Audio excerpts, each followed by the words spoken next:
My starting point is that we need more Europe, but we need better Europe. We need more Europe because this is a global crisis, as some of the other speakers have said. And no nation state can deal with the global financial markets and global corporations on its own, whether it's Germany or even America or, of course, not ourselves. So we do need solidarity with each other, and we don't seem to be understanding this. We're dickering about, austerity, and we want to pay for this, and who's going to pay for that, and who's the, it's a blame game. We don't, I think, really grasp that in a globalized world, and with global markets and financial institutions that experts can barely understand, never mind the ordinary person, that we are all, either we stand together or we all fall apart. And these are not just academic issues or interesting to the elites or people who can afford the time to sit around in seminars, but they have devastating consequences to real people, and we've seen that again and again on our screens, and our hearts go out to those people, and the whole discourse about how to solve it is above their heads and above our heads in many ways, and we want them out there, whether it's Dr. Merkel or David Cameron or Enda Kenny or somebody to solve it. We want a Messiah. We want, of course, what the Americans wanted 4 years ago when they got Barack Obama. They wanted, Jesus, basically. And we're not going to get Jesus. We have to work patiently and kindly together to deal with this enormous crisis. As well as that, there is a planetary crisis underway. We haven't had a chance much to talk about climate change, but we saw what happened in New York, and this is just a tiny, tiny thing that climate change can bring even a very wealthy, industrialized world. And I'll say a little bit about that later. But so we need more Europe, but we need better Europe, because if we don't solve at some level the crisis in the Eurozone zone soon, the legitimacy of the European Union is, well, it is already being called into question and will be more so. And I know that there are very good people in the European Parliament. Every time I go over, I'm amazed at the depth of understanding and listening that goes on. But still, we seem to come out at the top, and the perception is there is this myopic vision of austerity to which we'll add a few spoonfuls of growth and all will be well. I think we're actually living in a new world where growth is becoming very questionable. And more of that anon. But to carry on with more Europe, of course we need a fiscal union. And we should never have had a single currency without a fiscal union. But the problem is, will fiscal union only apply to those who are to blame, in some people's eyes, for the current crisis? We've heard that in Germany they accept fiscal oversight and fiscal union because that is in the nature of their culture. I don't believe it is the nature of the culture of France, who really sees itself as a very strong sovereign nation state leading Europe.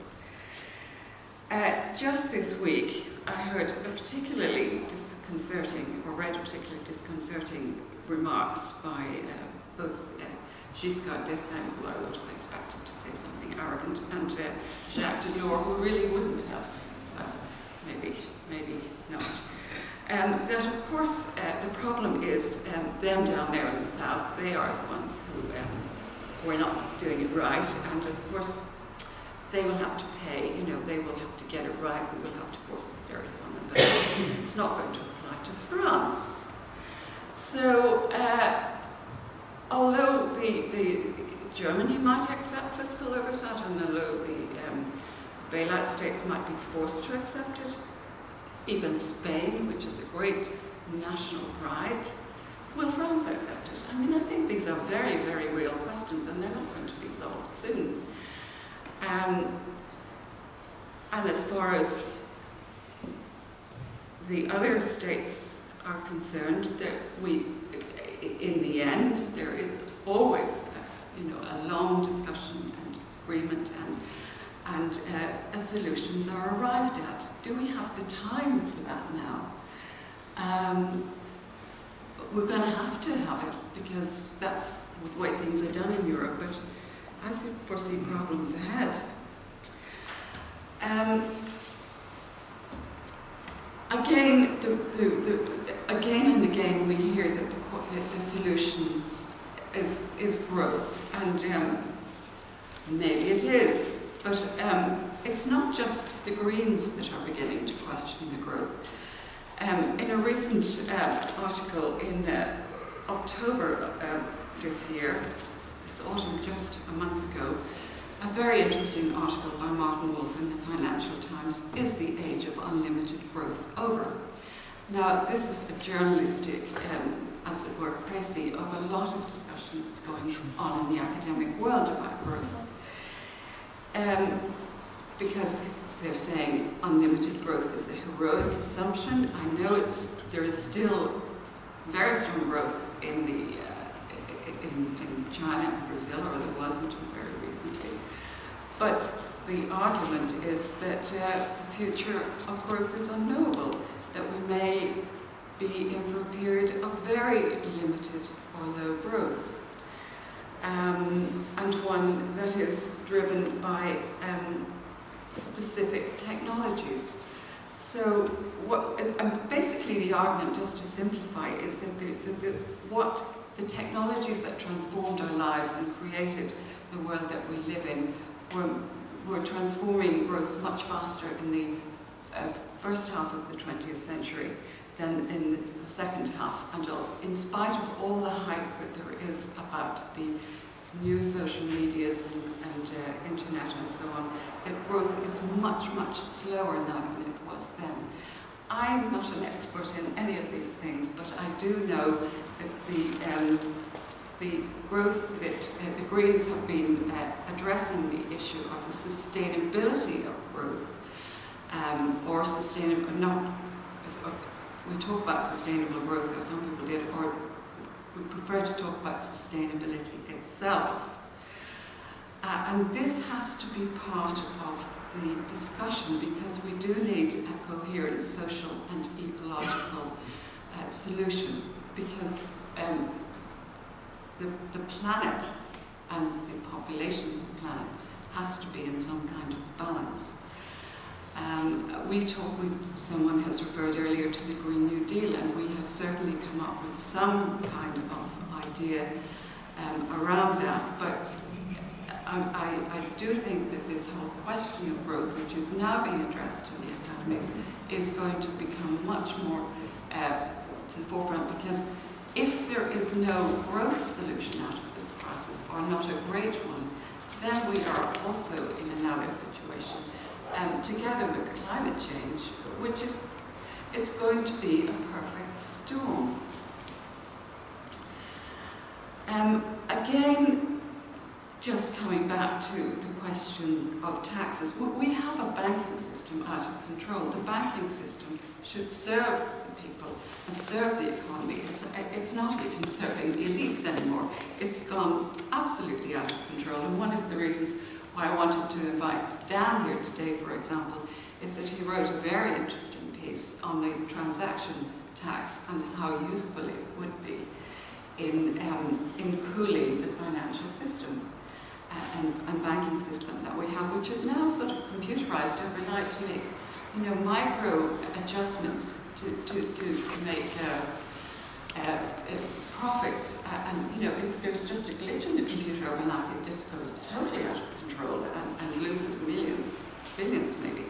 So we need to cool this system. We need to change this system.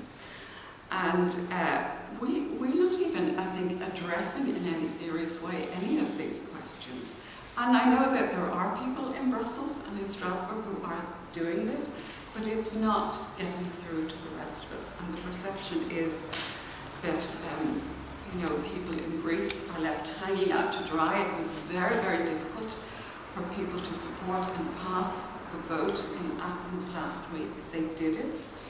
However, those people who did it and supported that feel that they're left hanging there and I suppose we in the Green Party felt the same when we were trying to deal with our own financial crisis and we're in government.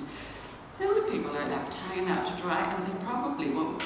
It'll be harder next time because again you had a situation in Brussels where people were dickering and we had Christine Lagarde of the IMF running in on a white horse charging along as a defender of the people in Greece who haven't enough to eat instead of the people in the European Council doing that.